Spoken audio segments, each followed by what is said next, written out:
Well, she is the former model turned wag who is lifting the lid on her experience inside one of Australia's most famous footy clubs.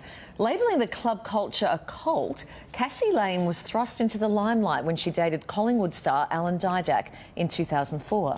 Now, 13 years on, she's opening up on her unstable relationship with the former Collingwood player and losing herself in the AFL bubble in her new book, and that is called How to Dress a Dummy. And Cassie Lane joins us live from Melbourne. Good morning to you, Cassie. Good morning. Morning. How are you? Good. We'll talk about the book. You talk about the unrealistic pressure, the scrutiny, the expectation that comes with dating a footballer. Tell us your experience. I guess it was an interesting experience. I guess that what I really want to talk about more about is the sexism that I experienced in the football when I was going out with a footballer, and the sort of unfair expectations and the stereotypes that were perpetuated by that culture and how that affected my relationship, essentially. Yeah. So you've made, along with those claims, you've made some other explosive claims in your book about your volatile relationship with your ex. It's all out there now. Why did you choose to stay by his side, given all of that? Well, I think that it's easy to judge when you're not in the situation. I loved him a lot, and he was always very apologetic, and I think I blamed myself as well. It's only in hindsight, really, after writing the book, that I really started to realise just how bad the situation was. And I think that the league and the culture sort of encouraged that. And to be honest, I stuck around. I didn't get any sort of support. The club knew exactly what was going on, and they didn't really help. And I think that made me also feel responsible. Like maybe if I was better, or if I could do something to change him, then it would all be okay. Which I think is a really common response to a relationship like that.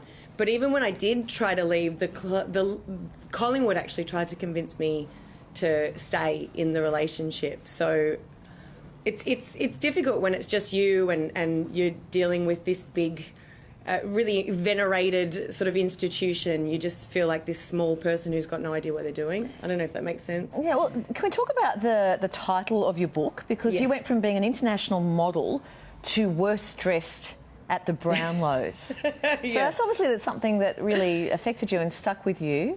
Well, yeah, I mean, at the time I thought the world had ended.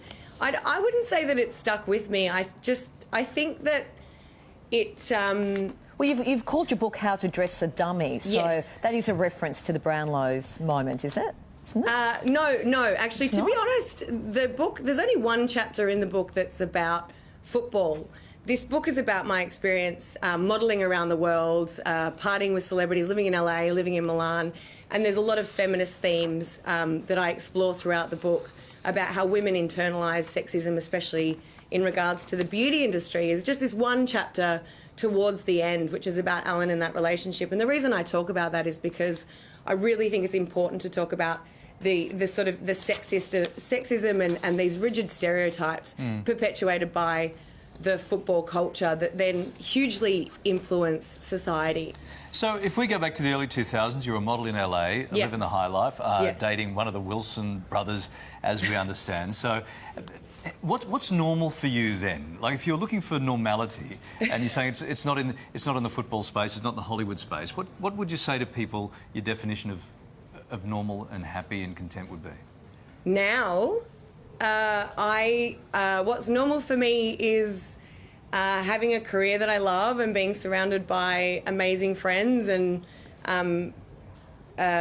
just working and a home life. I don't know. Sort of out of the spotlight, maybe.